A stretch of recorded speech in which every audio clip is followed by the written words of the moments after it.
Bem-vindos de volta ao programa, pessoal. Aqui é Danny Haifong, com Kejot No, para analisar os acontecimentos mais recentes. Vamos começar pelo Irã, onde os Estados Unidos decidiram interromper os ataques ao país. Já são 2 dias seguidos sem ataques. E mais tarde, vamos falar dos motivos disso. Mas eu queria mostrar uma lista importante, publicada por fontes militares iranianas, com todos os ativos militares atingidos em apenas 13 dias. E, descendo aqui até as perdas de aeronaves, se você somar tudo, de caças a drones de reconhecimento, drones operacionais, F-15, P-8 e E-17, o total impressionante é de 43 aeronaves em 13 dias. Em termos financeiros, o dano ao total de ativos militares foi de 20,6 bilhões de dólares. Claro, essas ainda são fontes iranianas, mas é tudo o que temos, porque os Estados Unidos não divulgam esse tipo de informação.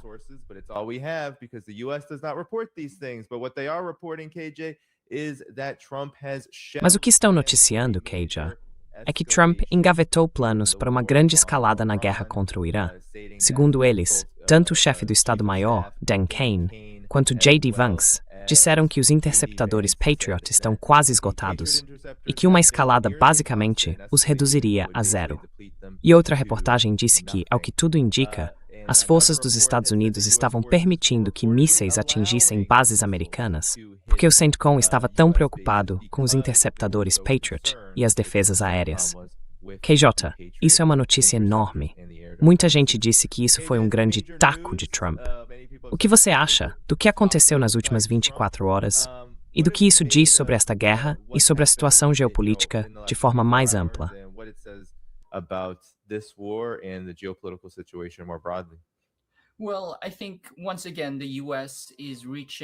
Bem, eu acho que, mais uma vez, os Estados Unidos estão chegando ao seu limite. O MAGA certamente é uma das questões-chave. Como dissemos, MAGA, mercados, eleições de meio de mandato, tudo isso são questões centrais. Mas a questão maior é que os Estados Unidos não são capazes de vencer esta guerra. Não são capazes de impor sua vontade ao Irã. Não são capazes de forçar a abertura do Estreito de Hormuz. Então isso sinaliza de forma muito clara que os Estados Unidos, em um sentido muito concreto, estão extraordinariamente enfraquecidos. E claro, podemos falar do esgotamento dos interceptadores aéreos. Sabemos pelas estimativas do RUSI, do CSIS e também pelos relatos iranianos que os Estados Unidos estão realmente esgotando seus ativos estratégicos. Uma das coisas principais que quero destacar é que não se trata simplesmente do número de aviões que foram atingidos, mas do número de radares.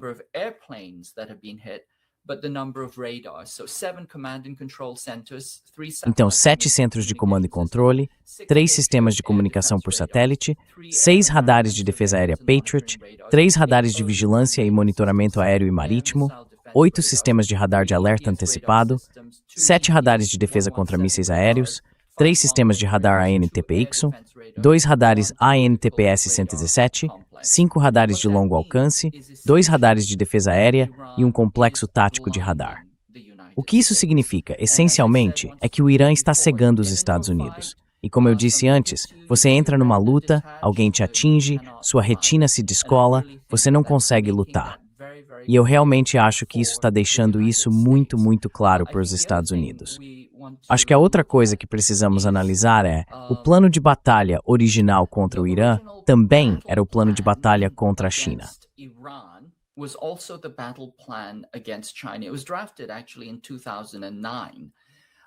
Na verdade, isso foi elaborado em 2009 e deveria dar aos Estados Unidos superioridade decisiva e estratégica. Daria a eles uma vitória estratégica imediata sobre o Irã, certamente, e também sobre a China. E o subsecretário da Marinha, Robert Work, explicou isso em 2010. Ele disse: a doutrina de guerra, a batalha ar-mar, em sua essência, trata de vencer uma competição de salvas de munições guiadas. O que está muito claro é que os Estados Unidos perderam essa competição de salvas de munições guiadas. Como eu disse antes, na Primeira Guerra do Golfo, há 30 anos, os Estados Unidos realizavam 3.000 missões aéreas por dia. Durante estes últimos 14 dias, fizeram talvez 100, 150 missões por dia, tentando aumentar para o dobro disso. Mas isso mostra que o tipo de superioridade estratégica decisiva e essa dominação aérea total e completa, a qual os Estados Unidos estão acostumados, agora ficaram no Fortaleza. Realmente não conseguem impor sua vontade.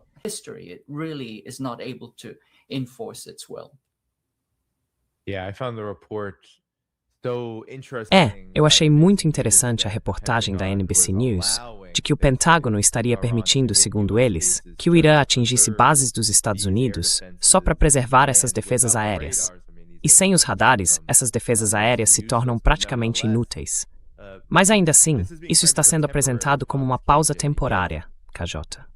Segundo a NBC News, esses interceptadores e tudo mais que vem junto com eles, inclusive os radares, levam anos para ser repostos. Então, esse temporário pode durar bastante. Como você vê os Estados Unidos se movimentando nessa situação? Porque não parece que isso... Israel, há figuras importantes próximas ao governo Trump que dizem que essa guerra não necessariamente vai acabar por causa disso. Mas e depois? Parece um dilema muito grande. Porque você precisa dessas coisas se vai lutar uma guerra, especialmente uma guerra longa, que o Irã agora está chamando, por si só, de guerra de atrito. E talvez esteja fazendo isso porque vê que tem vantagem numa guerra de atrito. O que você acha?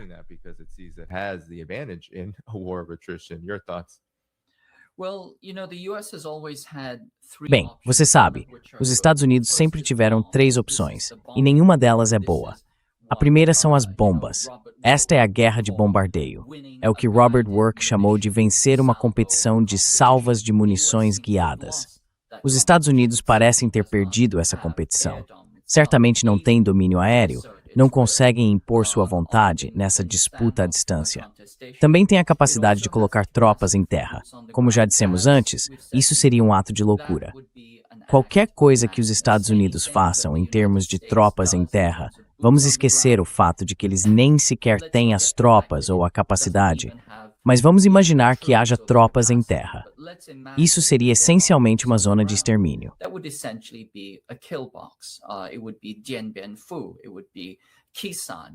Seria Dien Bien Phu. Seria Khe Sanh.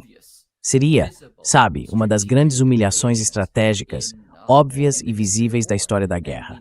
E sabemos que o Irã está extremamente preparado para uma invasão terrestre. Na verdade, provavelmente é isso que eles querem, porque enfrentariam os Estados Unidos em seu próprio solo, em sua própria casa, em seu território. E eles estão furiosos com a quantidade de, violência injusta. Não vamos esquecer que esta é uma guerra de agressão criminosa e ilegal. Mas certamente, diante das baixas em massa, que segundo relatos, foram impostas à sua população civil, acho que o Irã tem uma determinação muito maior.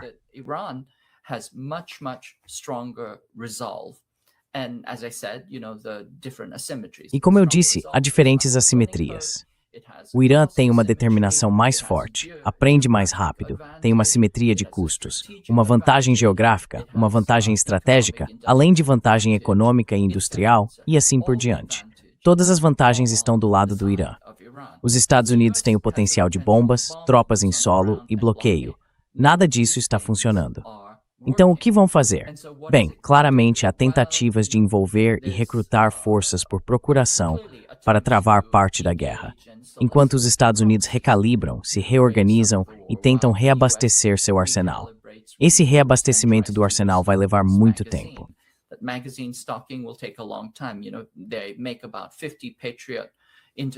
Eles produzem cerca de 50 interceptadores Patriot por mês, talvez 8 interceptadores de mísseis THAAD por mês, se tanto. E se você olhar os prazos reais de aquisição, leva de 4 a 5 anos para de fato passar do pedido à entrega. Então acho que certamente há enormes problemas na base industrial de defesa no que diz respeito à sustentação e à logística. Os Estados Unidos não têm muitas opções, mas têm, possivelmente, a opção de se envolver mais com forças por procuração, usando essas forças. Também tem a capacidade de subir mais na escala de escalada, ou seja, usar armas nucleares táticas. E acho que há um grande número de elites da classe dominante que acredita que essa é a solução. Ruling class elites who think that is the solution. And then it also has, the option of, drawing out some... Então também há, a opção de prolongar algum tipo de estranha guerra de atrito que ele vai perder. Ou pode fazer a coisa lógica e sentar à mesa de negociações, implementar plenamente a abordagem do memorando de entendimento, cumprir suas promessas e encontrar um modus vivendi. Nesse caso, o Estreito de Hormuz seria reaberto. Bab el-Mandab deixaria de estar sob ameaça. Os estados do Golfo deixariam de enfrentar crises existenciais. E, globalmente, a economia daria um grande suspiro de alívio. Neste momento, o que temos de entender é que o Irã tem uma coleira de choque no Estreito de Hormuz. Pode acioná-la quando quiser. E os Estados Unidos não têm opções quanto a isso.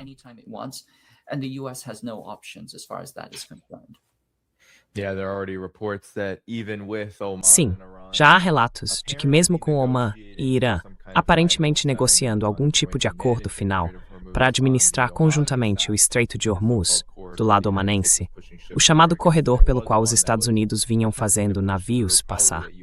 Pelo que entendi, houve um navio que tentava atravessar, provavelmente por orientação dos Estados Unidos, e ele atingiu uma das minas navais que o Irã havia colocado ali.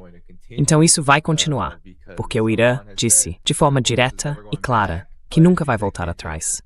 Mas como você disse, KJ, mesmo só para os Estados Unidos realmente conseguirem a pausa, realmente conseguirem essa pausa.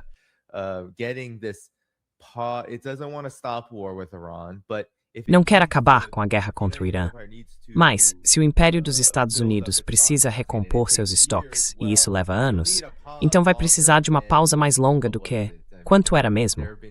Quer dizer, já houve 2 escaladas desde o cessar-fogo, e ambas exigem as mesmas munições que estavam sendo usadas na fase inicial da guerra. Em quantidade muito menor e com eficácia bem menor, mas ainda assim as mesmas munições. Então, o que você acha disso? Quer dizer, os Estados Unidos teriam de fazer uma pausa longa, não? Se vão repor os estoques, pensando apenas pela ótica desse império distorcido.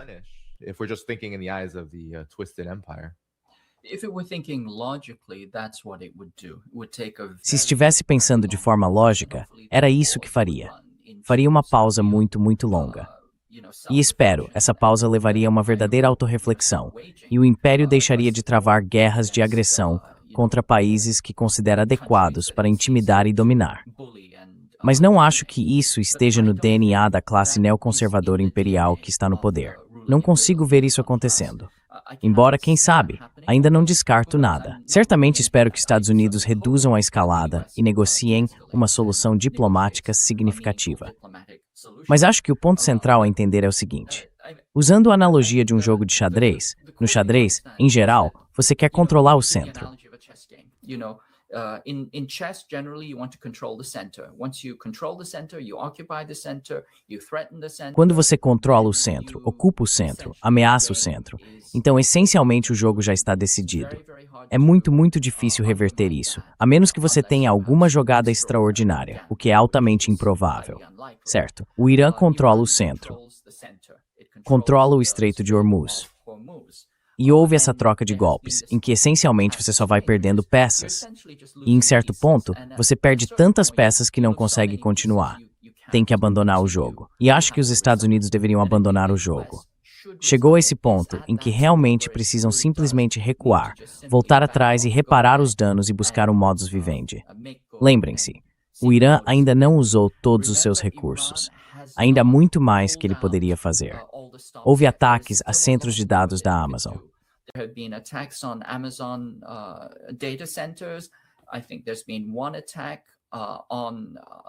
Acho que houve um ataque contra instalações de energia e dessalinização. Mas o Irã poderia de fato zerar tudo. Poderia destruir toda a infraestrutura de todos os estados do Golfo. Nesse caso, esses estados, vassalos dos Estados Unidos, plataformas de projeção de poder dos Estados Unidos, deixariam de ser viáveis como países. E junto com isso, também seria destruída a estratégia dos Estados Unidos para o seu, desenvolvimento de IA. Porque o que vem acontecendo é que houve compromissos de 2 trilhões de dólares com os estados do Golfo, ou por parte dos estados do Golfo, para desenvolver centros de dados de IA nos Emirados Árabes Unidos e assim por diante. Todos esses estados do Golfo deveriam ser a nova meca de investimentos em IA, especialmente em capacidade computacional para IA, ou seja, centros de dados de IA, porque tem energia abundante, e enormes extensões de espaço, e assim por diante. Esse modelo inteiro é completamente is completely gone. AI data centers require water. E os centros de dados de IA precisam de água, eletricidade e também de pessoas para fazer a manutenção deles. Se isso não puder ser feito, então as 7 grandes corporações envolvidas com a IA, que sustentam e são responsáveis por quase todo o desenvolvimento econômico dos Estados Unidos, serão destruídas. Então tudo isso para dizer que o Irã ainda nem começou a lutar. Tem se contido e tem muitos degraus a subir na escada da escalada, cada um dos quais será extraordinariamente prejudicial, não apenas para os Estados Unidos, mas para todos os estados capitalistas globais. Portanto, espera-se que os Estados Unidos estejam pensando nisso. Eles entendem que o Irã tem uma coleira de choque em torno da economia global, da economia dos Estados Unidos, do futuro dos Estados Unidos como um estado economicamente viável. Espera-se que percebam isso. Mas isso ainda está para ser visto.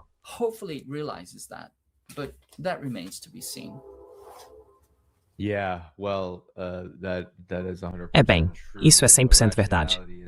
Racionalidade não é o forte dos belicistas. Agora, KJ, acho que um grande problema com uma pausa, qualquer tipo de pausa, é que deve haver uma pressão concorrente.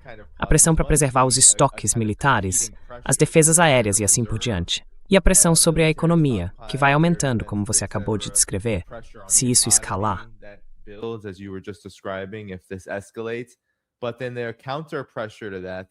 Mas a pressão contrária, no extremo oposto, é o fato de que o Irã vai se tornando cada vez mais eficaz, com o passar do tempo, na sua capacidade de retaliar. Então temos agora este trecho do Washington Post, repercutido pela RT, em que se admite que o CENTCOM calculou que basta cerca de 30 minutos para que um ataque dos Estados Unidos receba uma resposta imediata, com ataques de mísseis e drones contra bases. Então esse é um tempo de reação muito curto. E ele pode muito bem ficar ainda menor, se o Irã agora estiver mais calejado pela guerra. Em segundo lugar, eles dizem o tempo todo que estão aperfeiçoando e investindo muito tempo, energia e recursos para ampliar seus próprios arsenais. Então sim, essa é uma grande contradição em que o Império dos Estados Unidos se encontra. E o governo Trump mergulhou de cabeça nisso. E agora, ao que parece, não consegue sair. Ou pelo menos, é isso que a história nos mostrou, Theo.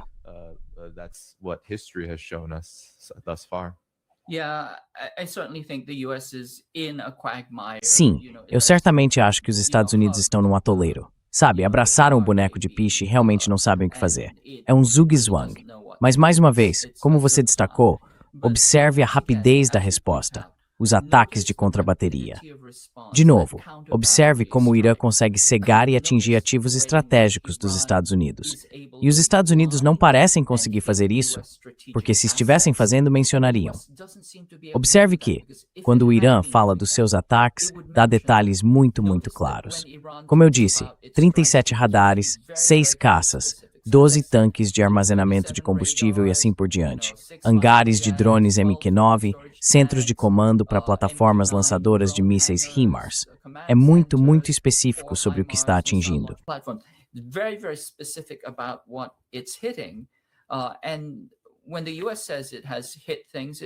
E quando os Estados Unidos dizem que atingiram alvos, falam apenas de forma genérica. Ou seja, não sabemos o que estão atingindo, nem se estão atingindo alguma coisa.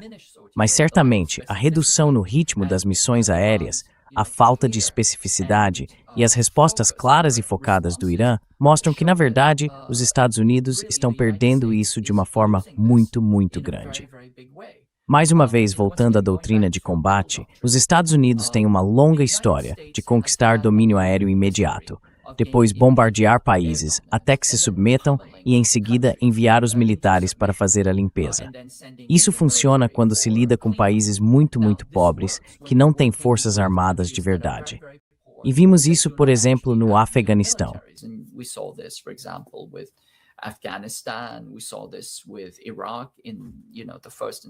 Vimos isso com o Iraque, na Primeira e na Segunda Guerra do Golfo e assim por diante.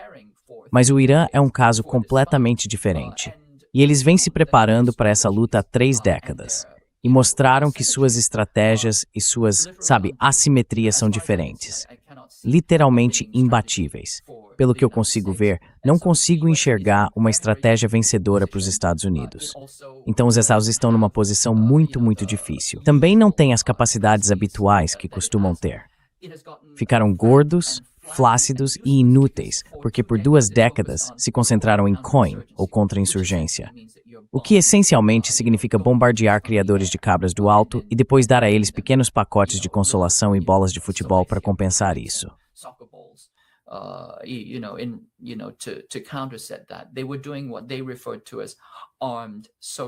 Eles estavam fazendo o que chamavam de trabalho social armado. E isso não funciona mais. Esse paradigma de contra-insurgência não funciona mais. Eles não entendem de verdade a natureza da manobra de armas combinadas contra um adversário de igual nível. E nunca viram o Irã como um adversário de igual nível. Consideravam o Irã um adversário inferior. Mas como eu disse, mais uma vez, a Air Sea Battle é a doutrina de guerra que eles planejaram para o Irã. Além disso, o que planejaram para a China se mostrou completamente ineficaz e, na verdade, exatamente o oposto, num sentido de 180 graus. Foi o próprio Irã que o cegou. Foi o Irã que decapitou a maior parte dos seus recursos avançados. E foi o Irã que mostrou claramente não só domínio em mísseis, mas, na verdade, que venceu a competição de salvas de munições guiadas, como eles a chamam.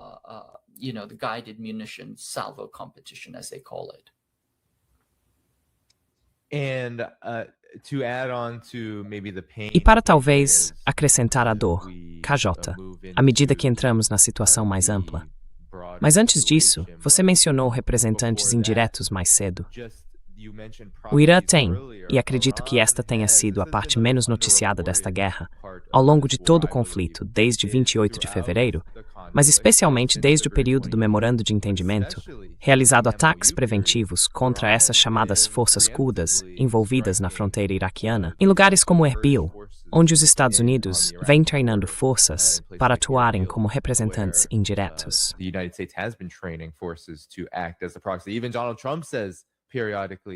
Até Donald Trump diz periodicamente que temos outras pessoas que farão isso, e ele provavelmente está se referindo a outras pessoas que fariam uma invasão terrestre. Muito provavelmente está se referindo às chamadas forças kurdas, que no passado, de fato, rejeitaram entrar no Irã e causar estragos, mas esse era o plano. Só que o Irã vem atacando a infraestrutura, os recursos e as forças dos Estados Unidos ali, quase todos os dias, desde que o memorando de entendimento se esgotou. E agora eles estão declarando que, essencialmente, quase tudo acabou, se é que não acabou tudo. Então, isso é um grande golpe. E também vai levar tempo para reconstruir, porque sabemos que eles vão tentar. Quero dizer, os Estados Unidos têm uma grande presença política ali. O que você acha disso?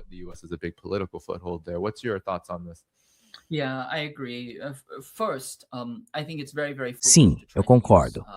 Primeiro, acho muito, muito tolo tentar usar grupos por procuração, especialmente os grupos extremistas que os Estados Unidos parecem estar cultivando. Tenho bons amigos iranianos, companheiros que de fato desprezam o atual regime, o atual governo. Mas eles disseram, se os Estados Unidos usarem grupos por procuração, eu vou para o Irã e pegarei em armas para defender o Irã. Então acho que eles realmente não entendem a determinação do povo iraniano de preservar sua dignidade e sua soberania. Também acho que, como você apontou, os recursos dos Estados Unidos estão severamente esgotados.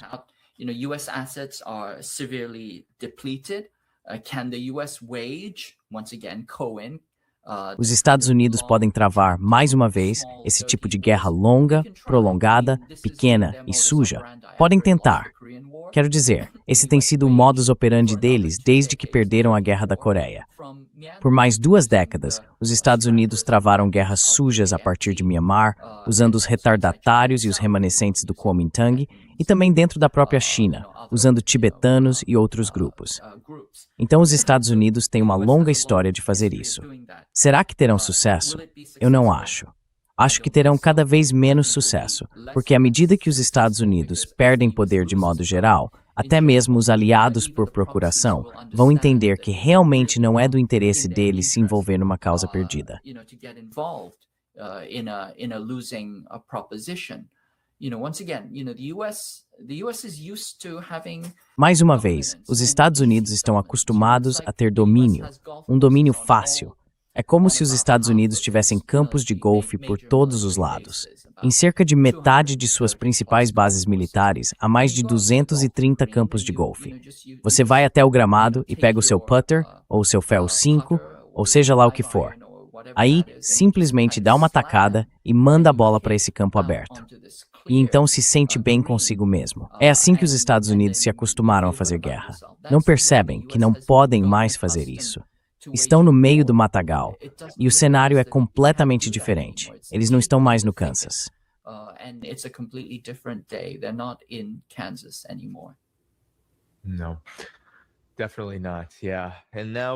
Não, definitivamente não. Sim. E agora, QJ, sobre algumas das implicações mais amplas do que aconteceu. Claro, sabemos que o Iêmen entrou na guerra quando a Arábia Saudita o atacou, neste momento muito delicado, em que os Estados Unidos e o Irã estavam envolvidos em guerra. Mas já se passaram 2 dias desde que o Ansar Allah atingiu Aramco. Atingiu refinarias de petróleo na região de Jazan, na Arábia Saudita. Ainda está queimando. Então isso causou grandes danos, que ainda estão se confirmando agora. E aí temos, digamos, a guerra se cruzando, para usar as expressões liberais populares.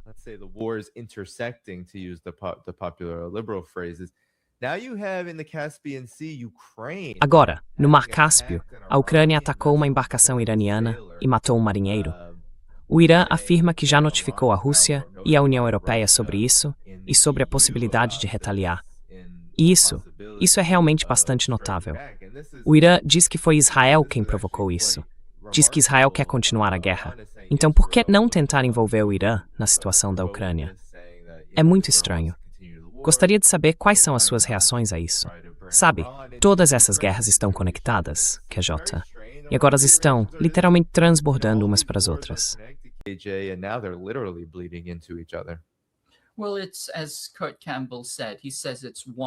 Bem, é como disse Kurt Campbell. Ele disse que é um campo unificado. E disse que o que faria seria desencadear uma sinfonia, sabe? Uma sinfonia de morte. Bem, isso está acontecendo. Mas está acontecendo ao contrário. Mais uma vez, as baixas dos Estados Unidos estão aumentando. Sabemos que, muito provavelmente, o número de baixas está subestimado. Recentemente, as 3 baixas mais recentes, ou na verdade as 4 mais recentes, foram retiradas da lista porque disseram que isso, abre aspas, aconteceu em tempos de paz, fecha aspas. O que é, sabe, o pior tipo de insulto. Então sabemos que a contagem de baixas está aumentando. Sabemos que foi assim desde o começo.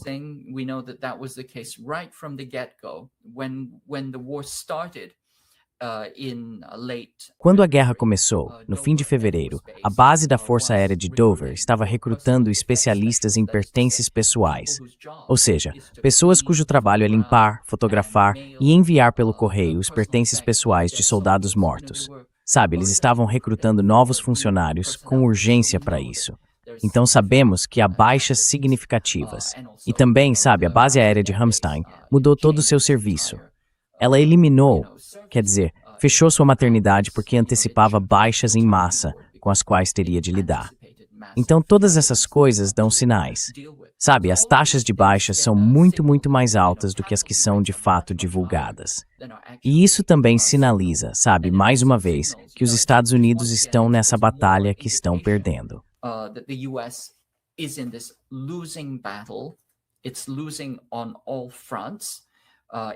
Está perdendo em todas as frentes. Se o Iêmen consegue atacar a Aramco, da Arábia Saudita, isso deve causar choque e temor no comando estratégico dos Estados Unidos. Certamente causa isso nos sauditas e em todos os estados do Golfo. Aparentemente, e isso ainda precisa ser confirmado, o Ansar Allah atingiu os tanques de armazenamento, mas ainda não atingiu a infraestrutura de processamento. Vamos ver se isso se confirma. Mas mostra primeiro a capacidade de atingir e também o enorme controle e a precisão que eles têm, o que na verdade acho ainda mais assustador. Então, mais uma vez, em termos de, sabe, a segunda frente e o segundo ponto de estrangulamento, Bab el-Mandeb, e depois a capacidade do Irã de elevar os custos, não apenas economicamente, mas em termos de custos reais de baixas humanas. human casualty costs, and then also this connection with Israel. E também há essa conexão com Israel, em que os Estados Unidos, a Ucrânia e Israel veem isso como uma frente única. Bem, quero dizer, é mesmo. Isso mostra que é uma frente única. Mostra a conexão israelense como uma espécie de centro de articulação do imperialismo global, do fascismo global e das atrocidades globais.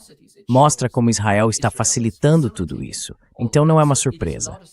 Mas o que surpreende é que eles estejam se vangloriando disso e pareçam não ter nenhum problema em, juntar essas diferentes frentes. Isso será extremamente prejudicial para a Ucrânia, a Europa e os Estados Unidos, assim como para Israel.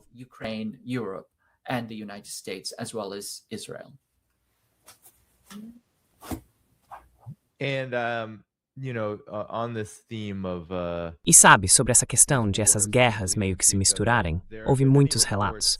E eu acho que quando se trata dos Estados Unidos, os Estados Unidos dependem muito, muito, muito da força militar. Precisam exercer força militar para garantir que um país como o Irã, e se formos até a China, os Estados Unidos consigam derrubá-los. Esse é, no fim das contas, o objetivo. Agora, há todo tipo de relatos interessantes sobre a China, em particular neste momento. Dizem que eles estão construindo modelos em tamanho real de navios de guerra e aeronaves para aperfeiçoar seus mísseis, e há imagens de satélite disso. Eles construíram um conjunto de réplicas de navios, aeronaves e bases em sua vasta região desértica para se concentrar em alvos e em outros tipos de coleta de dados.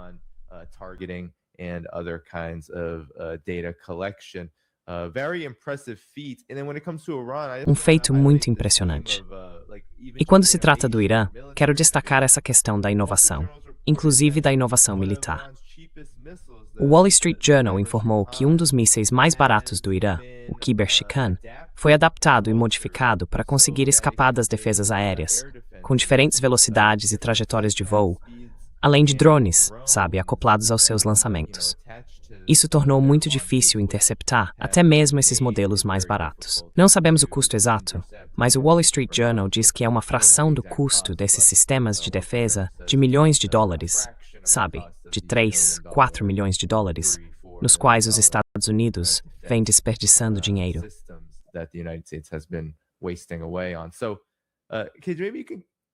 Então, Kit, talvez você possa falar sobre isso, porque muitas vezes falamos da China, falamos do poder econômico.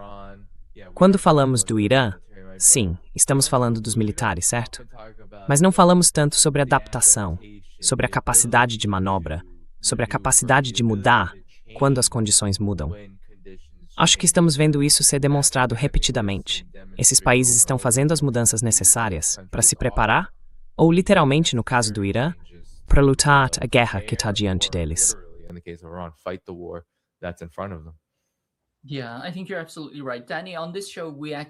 Sim, acho que você está absolutamente certo. Dani, neste programa nós já falamos sobre, curvas de aprendizado. E dissemos que o lado que se adapta mais rápido, o lado que aprende mais rápido, vence. A guerra é essencialmente uma disputa entre curvas de aprendizado. A curva de aprendizado dos Estados Unidos é basicamente plana. Como eu disse, é a batalha ar-mar vindo da batalha ar-terra. Eles simplesmente estão repetindo o que tentaram fazer em 1991 com menos sucesso. Ao mesmo tempo, tanto o Irã quanto a China e outros países do sul global estão se adaptando rapidamente e se transformando. Então, os Estados Unidos basicamente não conseguem lidar com a assimetria fundamental de custos. A Arábia Saudita, os vassalos dos Estados Unidos, todos dependem dessas armas especializadas extraordinariamente caras. Eu penso na garagem do Jay Leno. Jay Leno tem todos esses carros estrangeiros muito, muito caros.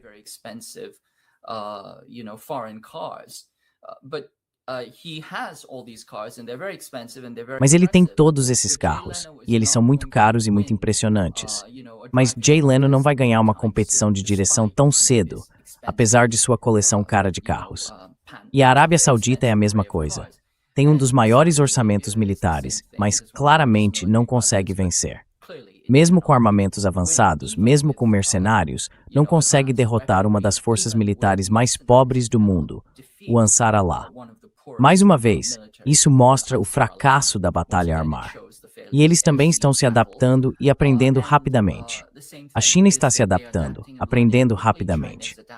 Como eu disse, a doutrina da batalha armar, esta guerra que está sendo travada contra o Irã, na verdade era um ensaio para uma guerra contra a China. É a mesma doutrina de guerra que os Estados Unidos aplicariam contra a China.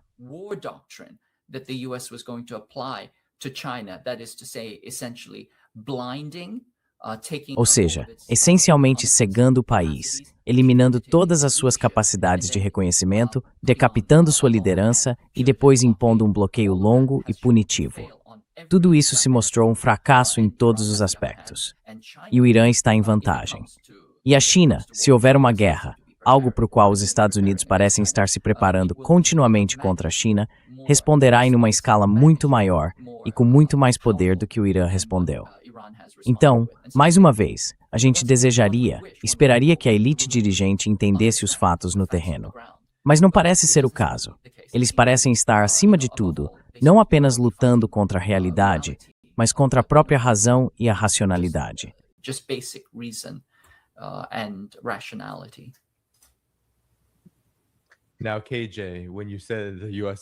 Agora, KJ, quando você disse que os Estados Unidos parecem estar se preparando para uma guerra com a China, quero dizer, isso está acontecendo literalmente durante todo esse período, inclusive neste período da guerra com o Irã.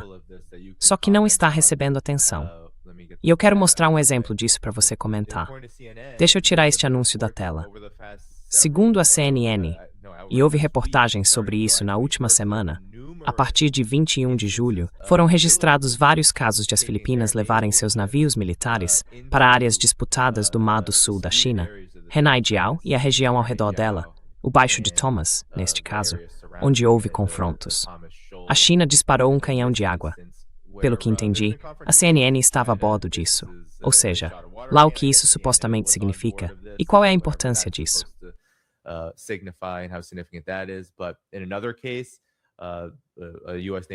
Mas em outro caso, um navio da Marinha dos Estados Unidos abalroou a guarda costeira chinesa e eles então, claro, revidaram. Mas foi tudo com bastões bem leves e várias coisas desse tipo. Não escalou para uma grande guerra de tiros entre os dois. KJ, segundo a China, essas provocações podem ser facilmente atribuídas aos Estados Unidos e também ao Japão. KJ, fale sobre isso.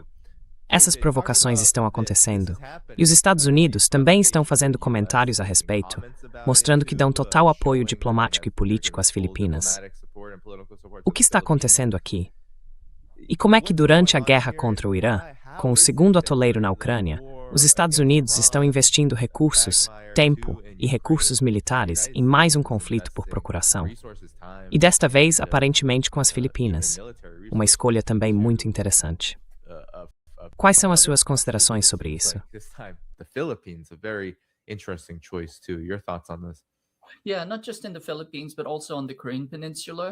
Sim, não apenas nas Filipinas, mas também na Península Coreana. Neste momento, está ocorrendo o RIMPAC, no Pacífico, mas também há exercícios militares constantes na Península Coreana, incluindo o ensaio de um deslocamento logístico em massa.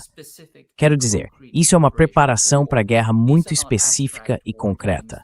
Não são exercícios de guerra abstratos, feitos em computador. É como o ensaio geral de verdade, o ensaio técnico, antes de colocar a apresentação real em cena. Então há coisas muito, muito reais e concretas acontecendo.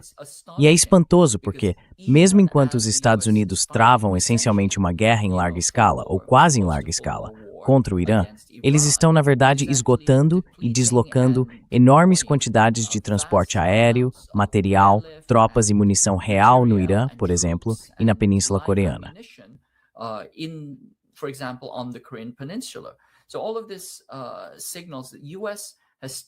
Então tudo isso sinaliza que os Estados Unidos ainda não desistiram da guerra contra a China. De fato, muito recentemente, um dos principais neoconservadores, Eli Ratner, falou, sobre uma guerra em duas frentes, contra a Rússia e a China. E claro, ele nem sequer considera o Irã digno de ser levado em conta como uma guerra. Mas todos eles veem a guerra com a China como o prato principal. É o objetivo final. Todo o resto é realmente periférico. é entrada, aperitivo ou sobremesa. E, em certo sentido, eles dizem a si mesmos: queremos eliminar todos esses estados renegados. Mas o centro de gravidade deles, o país que lhes dá apoio econômico e político, e que realmente funciona como um centro de gravidade que lhes permite atingir velocidade de escape diante das predações do império capitalista global, da plantação capitalista global.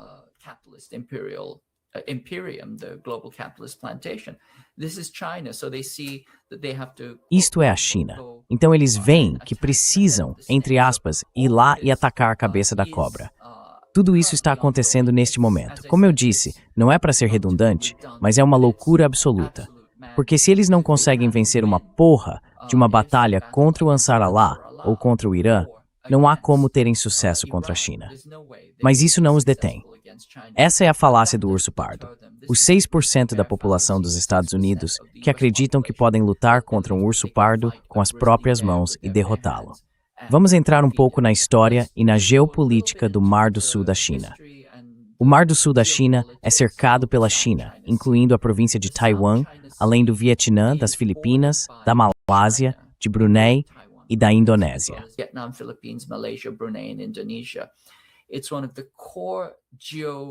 É uma das principais rotas geoestratégicas do mundo e, às vezes, é comparado ao Golfo Pérsico. Cerca de 5 trilhões de dólares em mercadorias passam pelo Mar do Sul da China todos os anos, além de cerca de 10 milhões de barris de petróleo por dia. A maior parte disso tem como destino a China, e também é uma área muito rica em recursos, e assim por diante. É também uma região disputada. Há várias ilhas disputadas pela China. As reivindicações dos diferentes países ou partes se cruzam, se sobrepõem entre 3, 4 partes, e assim por diante.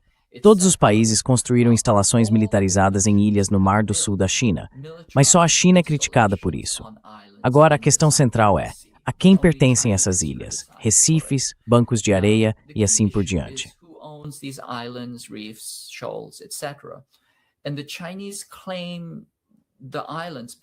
E os chineses reivindicam as ilhas desde a dinastia Han. Eles conseguem mostrar uso histórico contínuo, pesca, habitação, viagens, mapeamento e uma enorme quantidade de documentação. E também há documentos ocidentais independentes que validam isso.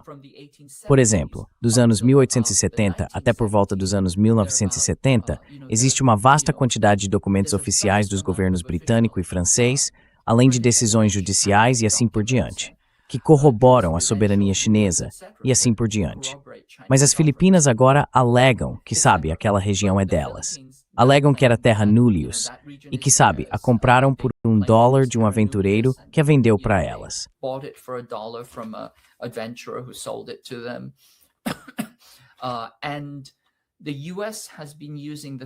E os Estados Unidos vêm usando as Filipinas, e especialmente as reivindicações disputadas delas sobre o Mar do Sul da China, como uma forma de incitar, provocar e instigar conflito contra o povo chinês. Isso tem a ver com a guinada para a Ásia. Eles entendem que se conseguirem fechar o Mar do Sul da China e estrangulá-lo, como descreve a estratégia de batalha ar mar, então a China poderá ser destruída. E uma das coisas que fizeram foi usar a guerra jurídica. Alegaram que a China estava fazendo reivindicações sobre o Mar do Sul da China sem justificativa. Isso é uma farsa completa de relações públicas. Aquele tribunal não tinha autoridade para dar andamento ao processo, muito menos para emitir uma decisão sobre a soberania do Mar do Sul da China.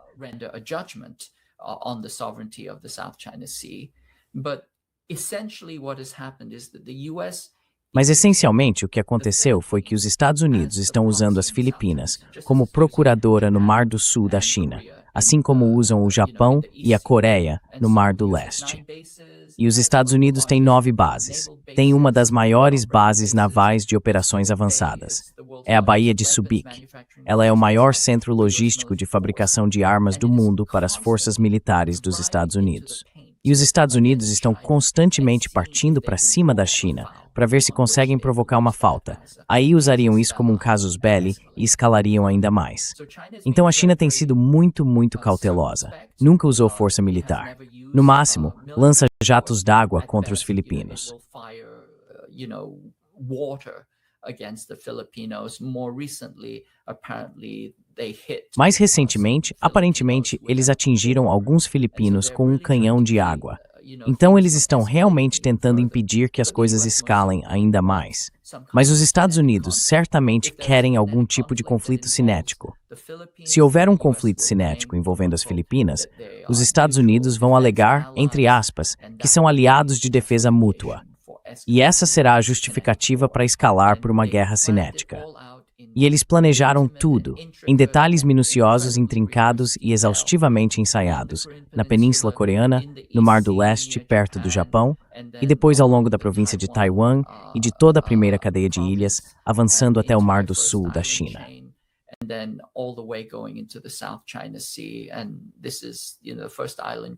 E isso envolve, sabe, a primeira cadeia de ilhas, a estratégia de atirar e se deslocar que eles têm, e a dispersão. Tudo isso é planejado de forma íntima e explícita e ensaiado. E eles estão vendo se conseguem provocar alguma coisa. Por que estão fazendo isso? Porque estão desesperados. Eles sabem que se a China continuar crescendo e os Estados Unidos não derrubarem a China, a hegemonia dos Estados Unidos acabou. E eles não querem abrir mão da hegemonia deles. Prefeririam acabar com o planeta a abrir mão dessa hegemonia. Então essa é a situação realmente perigosa que estamos enfrentando agora.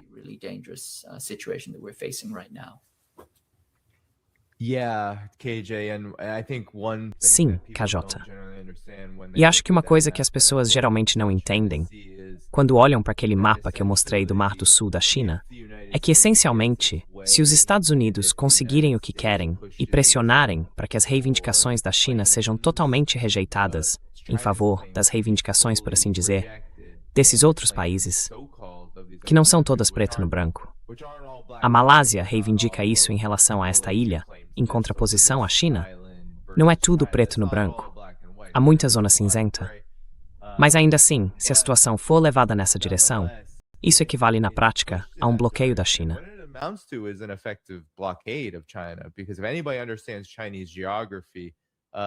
Porque se alguém entende de geografia chinesa, o Mar do Sul da China representa essencialmente toda a capacidade do país de transportar cargas por navio, saindo da costa sul da China para o mercado mundial. No norte, você não consegue necessariamente fazer isso. Se alguém entende um pouco de geografia e clima, o norte da China, avançando em direção àquela região, não é uma área de onde a China possa operar dessa forma. Isso, essencialmente, empurra a China para um canto e prejudica muito suas capacidades, sua capacidade de realizar comércio marítimo em volumes significativos. E isso significa, KJ, que a China está investindo muito mais agora na iniciativa Cinturão e Rota, por causa disso, construindo essas rotas terrestres. E isso tem sido uma parte importante de tudo isso.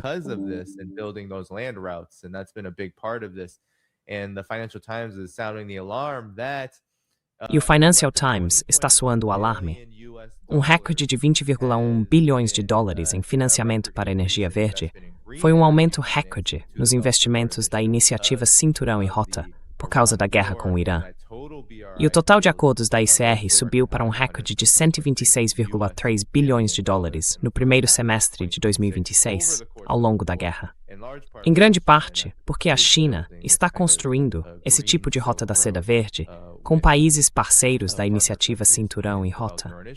Mas isso é uma ênfase enorme para a China, porque ela reconhece que parte da tentativa de colocar do lado dos Estados Unidos esses países que têm as chamadas disputas no Mar do Sul da China é bloquear o acesso da China a um dos pontos-chave do tráfego marítimo no mundo, especialmente para a China. Mas o que você pensa sobre isso?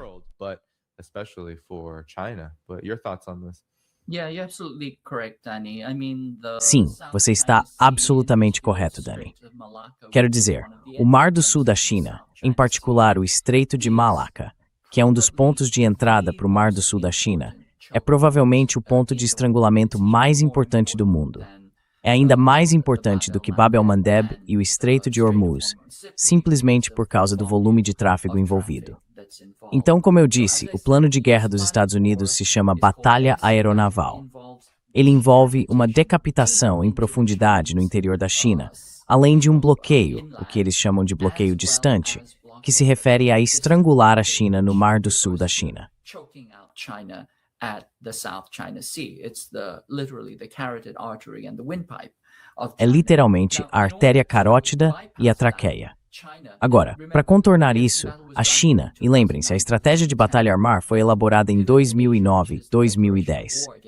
O pivô para a Ásia, que é a declaração de guerra contra a China, foi anunciado em 2011. E então, mais ou menos nessa época, a China começou a lançar a iniciativa Cinturão e Rota. E uma parte muito importante do Cinturão e Rota não era simplesmente uma espécie de vascularização da Ásia, para que todos os países do continente asiático pudessem comerciar facilmente entre si, como parte de uma rota da seda renovada. Havia também um forte componente geoestratégico, ou seja, era uma forma de contornar o Mar do Sul da China e o Estreito de Malaca. Então, um dos primeiros trechos e um dos mais importantes do Cinturão e Rota que foi inicialmente construído foi o CPEC, o Corredor Econômico China-Paquistão, e o Corredor Econômico China-Myanmar. Portanto, ambos são formas de contornar o Mar do Sul da China e chegar ao Oceano Índico.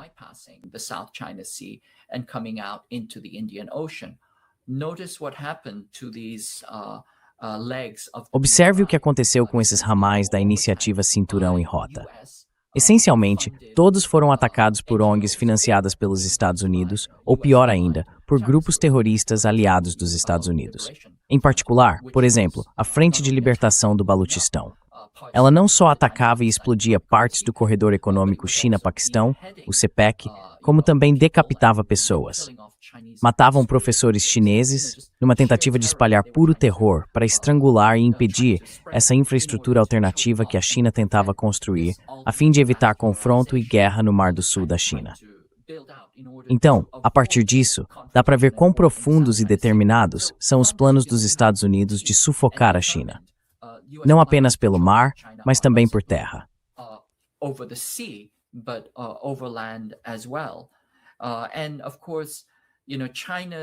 E claro, a resposta da China a isso é ver o que pode fazer para desenvolver sua soberania energética. Porque os fluxos de energia são uma parte fundamental da iniciativa Cinturão e Rota e do Mar do Sul da China. Então, uma das formas de fortalecer essa soberania energética é incentivar, desenvolver e oferecer ao Sul global, como um bem público global, energia sustentável. Por isso, vemos a exportação em massa de painéis solares, energia hidrelétrica e energia eólica. Essas coisas tornam os países menos dependentes do petróleo, que passa por esses diferentes gargalos e artérias. Que os Estados Unidos têm planos muito claros e definitivos de bloquear e controlar. Assim como tem planos muito claros e definitivos de bloquear e controlar, conforme acharem conveniente, as artérias financeiras globais que passam por Nova York e pelo SWIFT e assim por diante.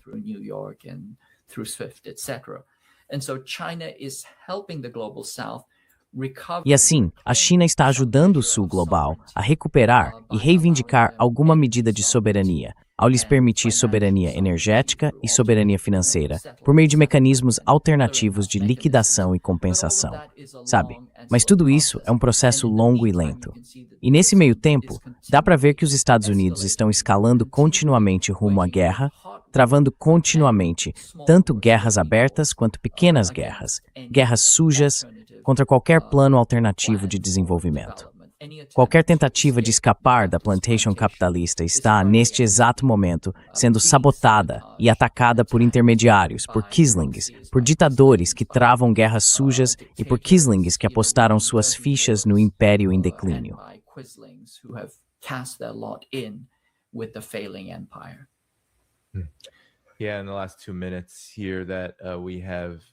Sim, nesses últimos 2 minutos que temos com você, KJ, eu só quero mostrar os gráficos. Os acordos da BRI estão disparando em termos de bilhões de dólares no total. Esses dados são de junho, depois julho, o mês seguinte. Veja como isso se correlaciona com a demanda por energia verde. Que surpresa! Em junho, e na verdade em todos os meses depois da guerra com o Irã, aumentou drasticamente diante do que aconteceu nos mercados de petróleo. Então isso é muito importante, KJ. Acho que a China é sempre quem consegue entrar em cena. Os Estados Unidos parecem lutar mais, tentando tirar, tentando sufocar, tentando sancionar e destruir. E a China parece estar entrando e oferecendo a alternativa, inclusive nessa frente energética. Quais são suas considerações finais, KJ, enquanto encerramos estes últimos 2 minutos? Your final thoughts, KJ, as we wrap up the last 2 minutes here. Yeah, I think you're absolutely right, Danny. I mean, to give it Sim, acho que você tem toda a razão, Dani. Para resumir num slogan simples, os Estados Unidos bombardeiam e a China constrói. E o que ela está construindo é um sistema anti-hegemônico, uma coalizão anti-hegemônica.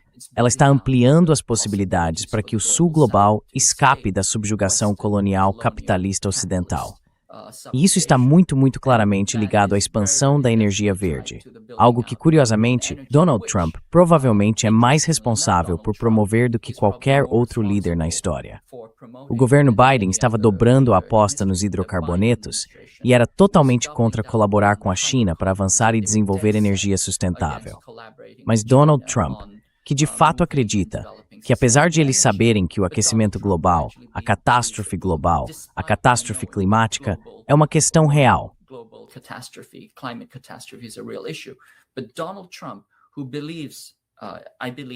Mas Donald Trump, que acredito eu, firmemente no fundo do coração, que o aquecimento global, a catástrofe climática global, é uma farsa chinesa para enfraquecer a indústria petroquímica dos Estados Unidos, na verdade, fez mais para promover energias verdes e sustentáveis do que qualquer presidente na história dos Estados Unidos, incluindo Jimmy Carter, com seus cardigans e painéis solares.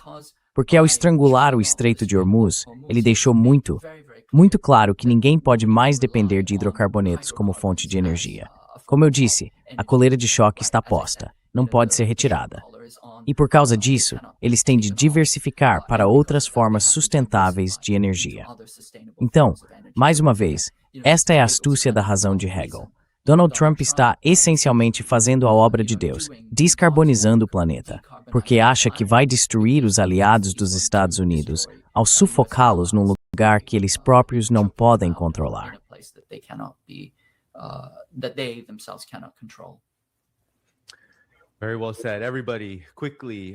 Muito bem colocado. Pessoal, rapidinho, só quero agradecer pelo único superchat aqui, do Farzan e da Din. Muito obrigado. Rapidinho, só alguns avisos antes de encerrarmos. Vem aí 2 programas. Na verdade, vou fazer uma transmissão exclusiva para membros. Então, se você se tornar membro desse programa, vou fazer isso hoje às 7 da noite, horário do leste dos Estados Unidos. É isso aí. Vou fazer a transmissão e enviar um aviso. Será completamente privada, então vou mandar um aviso para os membros entrarem. Participem, se puderem, hoje, às 7 da noite, horário do leste. Amanhã, Patrick Henningsen, à 1 da tarde, horário do leste, dia 27 de julho. E esses são os avisos. Todo mundo, aperte o botão de curtir para que mais pessoas ouçam o que KJ tem a dizer sobre todos esses acontecimentos.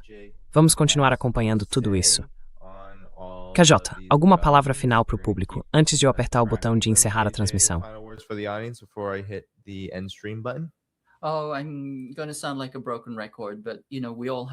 Vou soar como um disco riscado, mas sabe, todos nós temos que fazer a nossa parte para resistir ao império e aos seus estertores finais e mortais. Isso significa não cair nessa, não se deixar enganar por todas as mentiras que estão nos alimentando. E também fazer o melhor possível, trabalhando com outras organizações. Isso significa ir para as ruas, fazer ligações, escrever, usar o teclado, seja lá o que isso significar. Fazer algum esforço para impedir essa escalada assassina rumo à guerra. Vai piorar antes de melhorar. Mas enquanto isso, temos que estar preparados, mobilizados e colocar tudo de nós nessa luta, nessa resistência a essa escalada.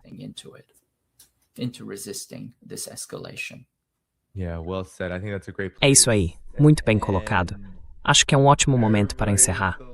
Pessoal, cliquem no botão de curtir. Muito obrigado por acompanharem. Espero ver alguns de vocês às 7 da noite, horário do leste dos Estados Unidos, na transmissão para membros do YouTube. Participem se puderem. E amanhã estarei de volta, dia 27 de julho, à 1 da tarde, horário do leste, com Patrick Henningsen. Até a próxima, pessoal. Vejo vocês lá.